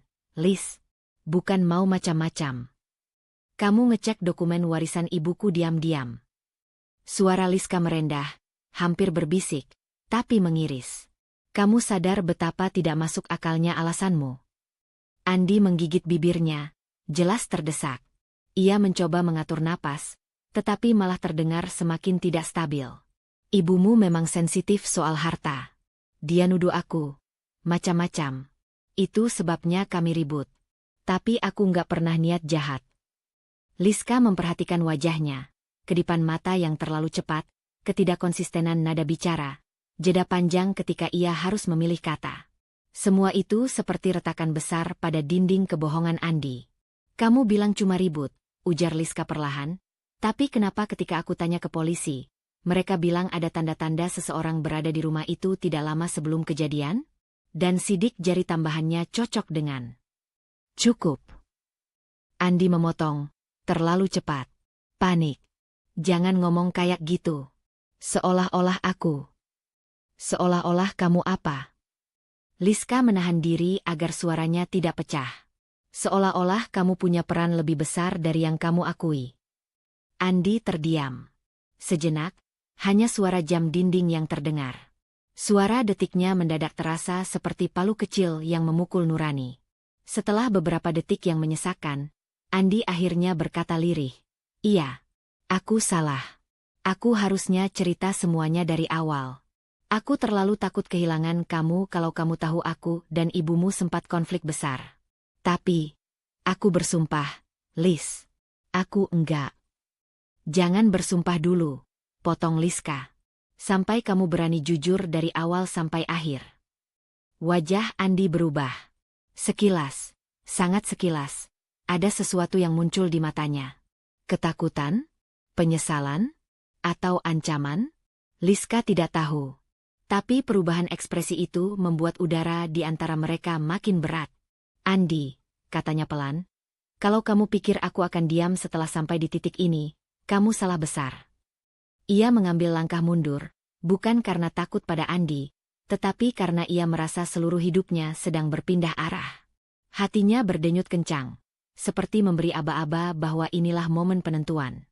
Aku akan cari tahu semuanya, ucap Liska mantap. Entah kamu cerita atau tidak. Andi membuka mulut seolah ingin membantah. Tapi yang keluar hanya hembusan napas lelah. Pengakuan setengah hati sudah terlanjur meluncur. Dan kini ia tidak bisa menariknya kembali. Liska menatapnya sekali lagi. Panjang, dalam, penuh luka yang tak bisa dibendung.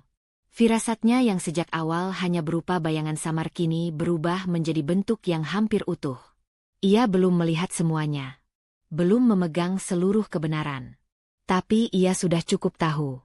Suaminya menyembunyikan sesuatu yang jauh lebih gelap daripada sekadar perselisihan. Dan malam itu, tekadnya terkunci. Tidak ada jalan kembali.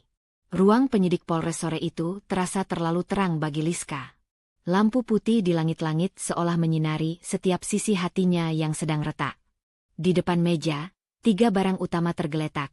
Rekaman CCTV dari rumah tetangga, salinan dokumen warisan yang Andi sembunyikan, dan kesaksian Liska yang ditulis tangan. Ketiganya seperti bukti kejahatan terhadap dirinya sendiri. Bukti bahwa fondasi rumah tangganya selama ini penuh celah yang tak ia sadari.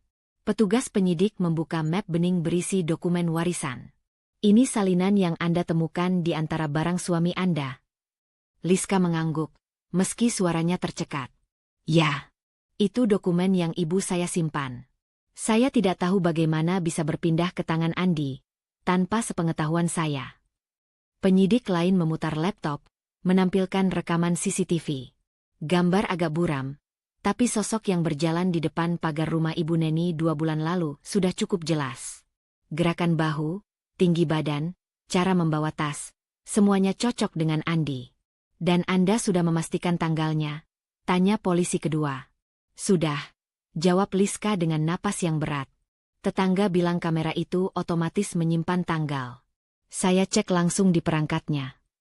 Penyidik yang lebih senior, Pak Damar, menyatukan semua dokumen di depannya, menggarisbawahi beberapa poin, lalu menatap Liska. Wajahnya profesional, tapi ada keteduhan yang tidak menggurui. Bu Liska, sejauh ini kami melihat adanya motif yang cukup kuat, katanya. Terutama karena ada bukti interaksi terakhir antara suami Anda dan almarhumah Ibu Neni. Ditambah dokumen warisan yang tersimpan di tempat yang tidak semestinya.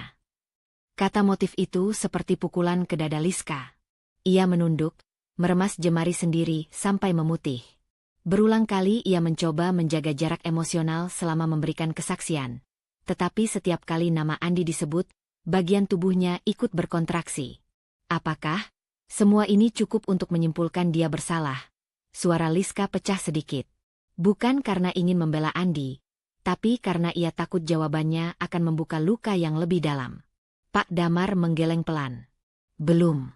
Tapi ini cukup untuk melangkah ke tahap berikutnya. Kami tidak bisa mengabaikan bukti fisik dan keterangan Anda. Dan semakin banyak kejanggalan yang muncul, semakin besar kebutuhan untuk memeriksa suami Anda secara langsung. Liska mengangguk, meski hatinya remuk. Ia menekuk lutut sedikit, mencoba mencari kekuatan pada lantai dingin di bawah sepatu yang bergetar. Andi mungkin berbohong. Andi mungkin menyembunyikan sesuatu. Tapi mendengar polisi sendiri merangkai motifnya, itu terasa seperti menonton seseorang mengurai benang yang selama ini ia ikat rapat demi mempertahankan kebersamaan mereka. Bu Liska, lanjut Pak Damar, kami butuh pernyataan Anda bahwa Anda bersedia melanjutkan proses hukum ini. Anda bisa merasa berat. Itu wajar. Tapi semakin lambat kita bertindak, semakin besar kemungkinan bukti lain hilang. Liska menutup mata sejenak. Ia ingat ekspresi Andi semalam. Ketakutan, kemarahan, kebingungan, dan kilatan yang tak bisa ia jelaskan. Ia ingat rekaman CCTV. Ia ingat dokumen warisan dalam laci kerja Andi. Ia ingat pengakuan setengah yang Andi ucapkan sambil menahan sesuatu.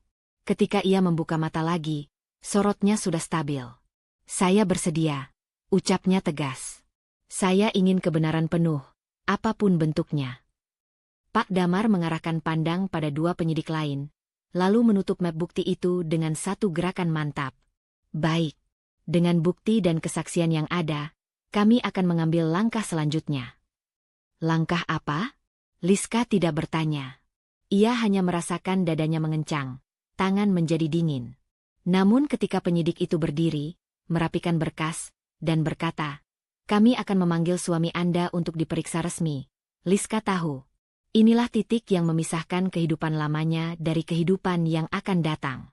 Rasanya seperti jatuh ke jurang yang sama sekali baru. Tapi kali ini ia jatuh sambil membuka mata. Ketukan keras di pintu rumah membuat Liska tersentak.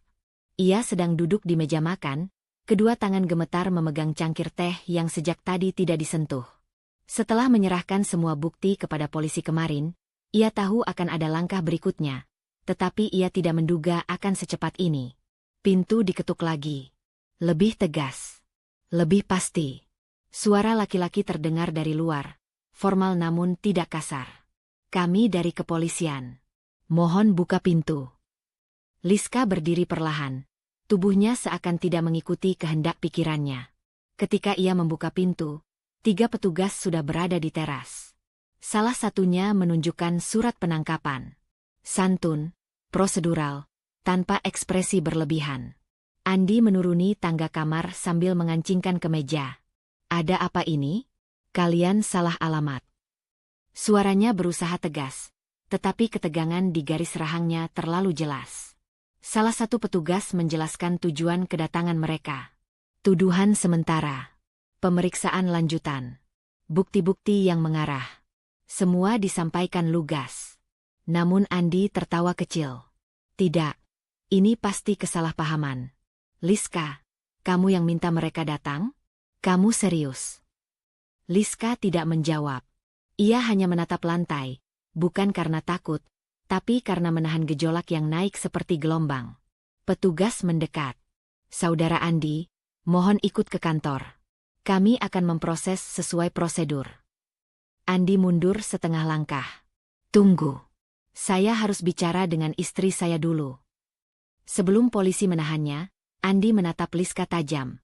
Seakan mencoba masuk ke ruang pikirannya, meronta mencari celah terakhir untuk berpengaruh. Enduk. Kamu benar-benar percaya semua itu? CCTV buram yang bisa siapapun manipulasi? Dokumen yang bisa saja dipindahkan siapapun? Kamu tega memojokkan aku hanya karena...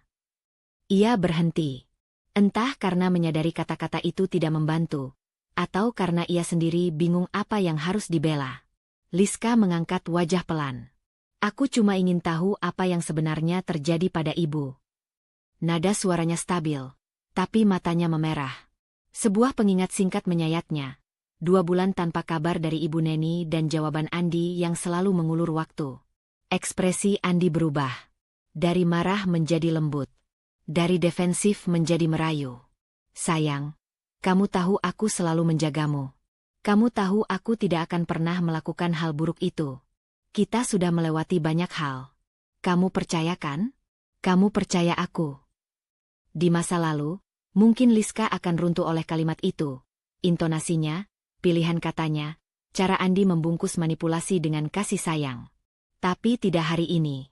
Kalau kamu tidak melakukan apapun, katanya pelan, biarkan penyidik membuktikannya.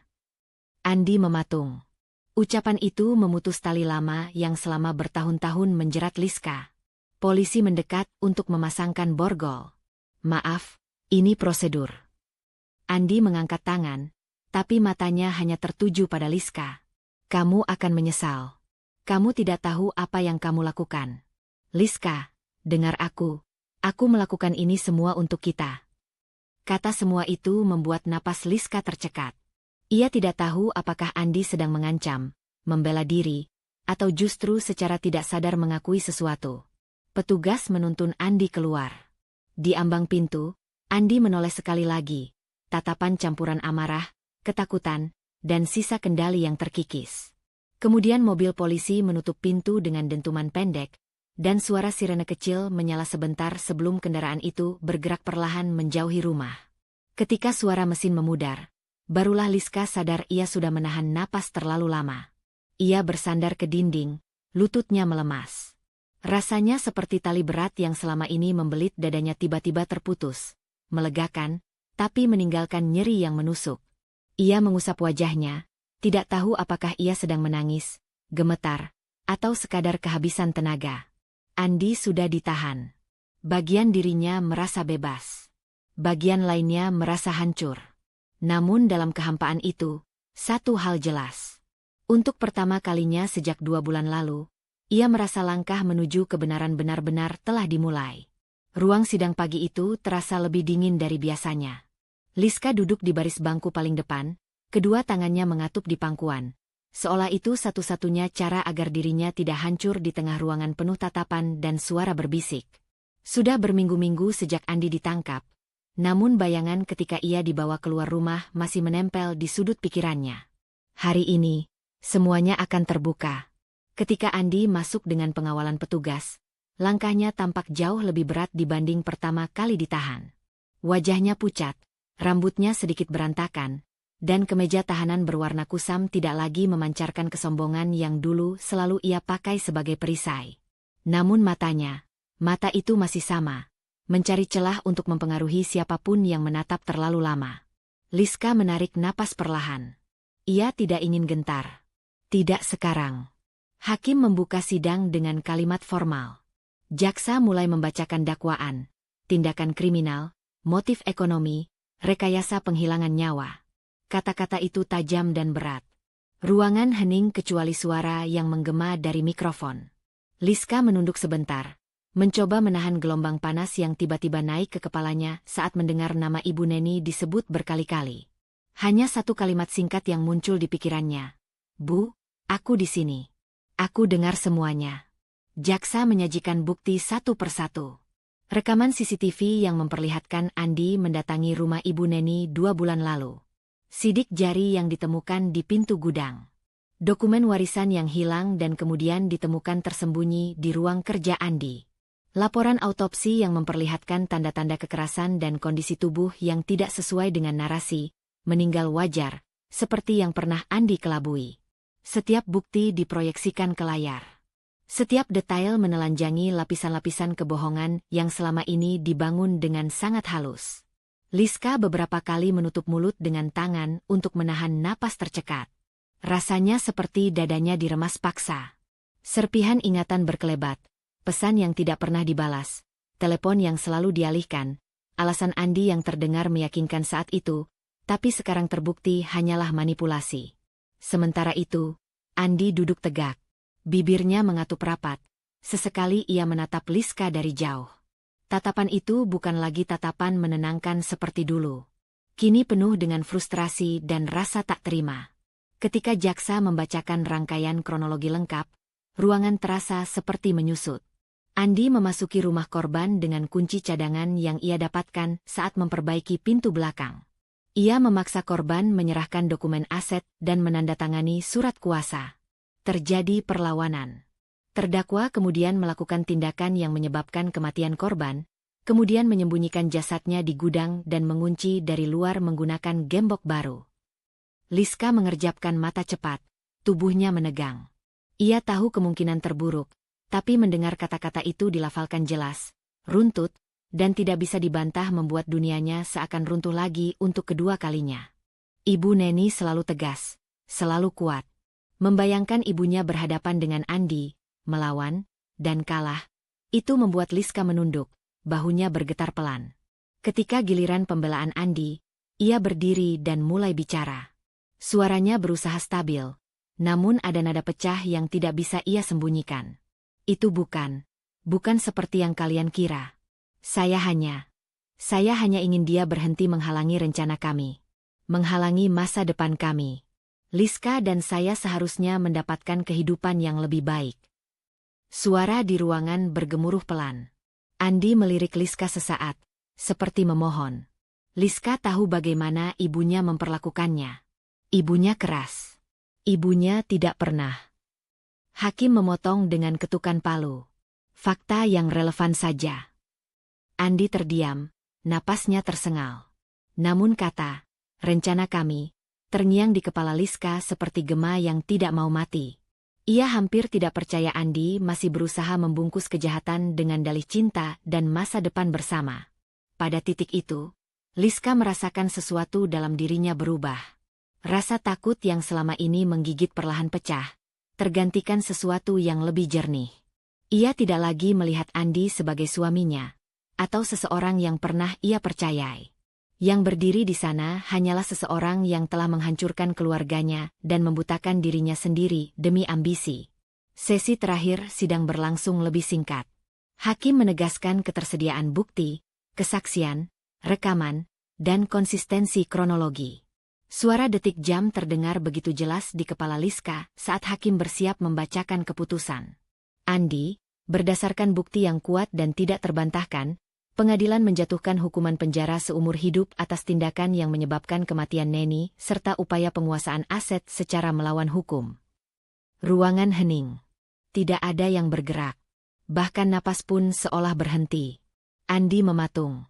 Mata yang selama ini penuh percaya diri mendadak kosong. Seperti ia tidak memahami bahwa kalimat itu benar-benar ditujukan padanya. Liska menatapnya lama, bukan dengan kebencian, tapi dengan kelelahan yang mengendap.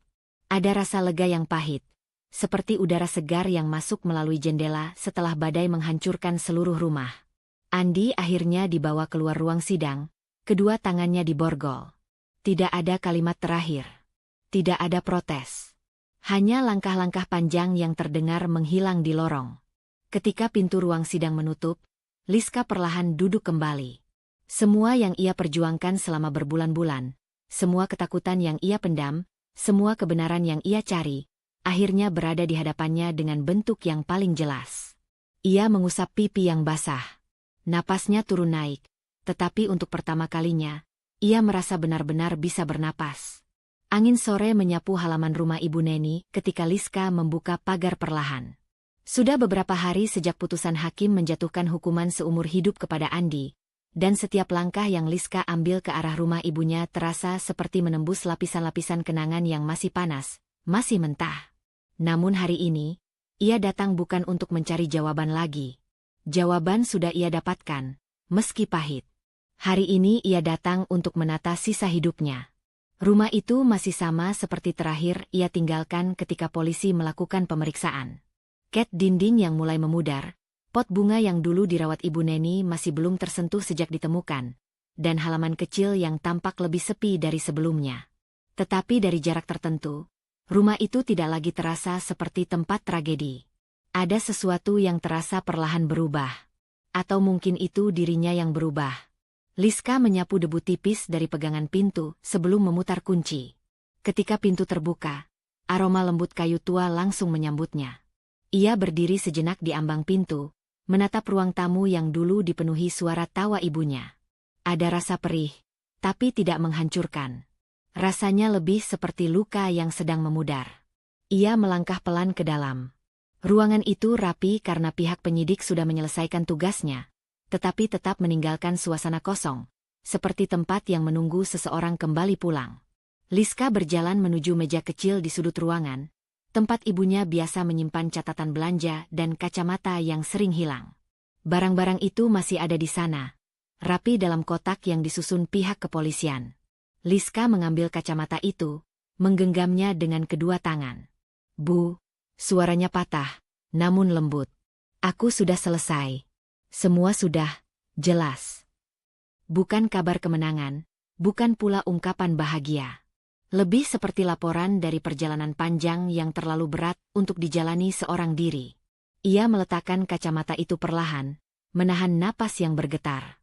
Ia kemudian melangkah ke arah dapur, tempat ibunya dulu memasak setiap akhir pekan. Kursi kayu masih berada di posisi terakhir, seolah masih menunggu seseorang duduk dan bercerita. Liska menarik salah satu kursi dan duduk. Sinar matahari sore masuk lewat jendela, menimpa meja makan dan lengan Liska, memberikan kehangatan yang tidak ia duga. Selama beberapa menit ia hanya duduk, membiarkan rumah itu bernapas. Membiarkan dirinya ikut bernapas. Ia teringat bagaimana 2 bulan tanpa kabar membuatnya gelisah, bagaimana Andi selalu menunda-nunda dan memutarbalikkan situasi. Sekilas rasa marah kembali muncul, tetapi kemudian mereda. Kini semua itu sudah tidak bisa menjangkaunya lagi. Andi berada di balik jeruji, tidak mampu lagi mengendalikan hidupnya. Pelan, Liska bangkit dan mulai membereskan beberapa hal kecil. Merapikan bantal sofa, menyusun kembali pot bunga kecil, membuka jendela untuk membiarkan udara baru masuk. Gerakan sederhana, tapi terasa seperti menata ulang bagian-bagian dirinya yang sempat hancur. Ketika ia membuka tirai kamar ibunya, cahaya menyinari bingkai foto yang terletak di meja rias. Foto itu menampilkan Ibu Neni tersenyum lebar, memeluk Liska yang waktu itu masih remaja. Senyum yang penuh keyakinan. Senyum orang yang percaya bahwa anaknya akan baik-baik saja. Liska duduk di tepi tempat tidur dan memegang bingkai itu. "Bu, aku janji, aku akan hidup." Kalimat itu meluncur begitu saja, tanpa rencana, tanpa tekanan. Seolah memang itulah yang harus ia ucapkan. Ia menurunkan bingkai itu dan memandang keluar jendela. Langit sore sedang berubah warna, oranye, kemudian perlahan menuju merah lembut. Indah dan tenang. Seperti sesuatu yang memberi isyarat bahwa kehidupan memang selalu bergerak, meski perlahan. Ia menatap langit lebih lama, membiarkan ketenangan itu masuk sampai dada terasa lebih lapang. Ketika hari mulai gelap, Liska kembali ke ruang tamu dan menyalakan lampu kecil dekat rak buku. Cahaya kekuningan menyebar lembut, mengubah suasana dingin rumah menjadi hangat. Ia duduk di sofa, merapikan rambutnya, dan untuk pertama kalinya ia merasa tidak dikejar bayangan. Bukan bayangan Andi, bukan bayangan ketakutan, bukan bayangan tragedi. Rumah ini akan menjadi titik mulainya yang baru. Bukan sebagai tempat menyimpan trauma, tapi sebagai tempat ia belajar berdiri. Ia akan memperbaiki halaman, membersihkan gudang, menata ruang kerja, dan mungkin, suatu hari nanti, membuka pintu ini dengan rasa bangga bahwa ia berhasil bertahan. Malam semakin turun ketika Liska keluar ke teras. Angin membawa aroma bunga liar dari rumah tetangga. Ia memeluk dirinya sebentar, bukan karena dingin, Tetapi karena perasaan aneh yang hangat di dada, perasaan bahwa hidupnya akhirnya bergerak lagi. Di bawah lampu teras yang redup, Liska menutup pagar rumah dengan pelan. Saat ia berjalan pulang menuju mobil, langkahnya mantap, tidak terburu-buru, tidak gentar. Hanya langkah seseorang yang akhirnya bisa menatap masa depan tanpa bayang-bayang orang yang pernah menghancurkannya. Ketika seseorang yang paling dekat justru melukai kita, mudah sekali merasa hancur atau menyalahkan diri sendiri. Namun ingatlah, rasa curiga yang sehat, keberanian untuk mencari kebenaran, dan kemampuan menetapkan batas adalah bentuk cinta yang dewasa terhadap diri sendiri. Jangan pernah takut untuk pergi dari hubungan yang merusak, sekalipun itu berarti berdiri sendirian di awal.